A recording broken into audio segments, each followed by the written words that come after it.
think so. But she teach the girl. So funny!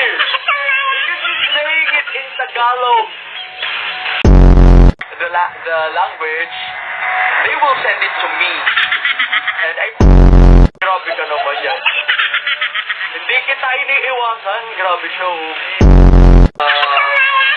Chorizo and cuervo. Like that.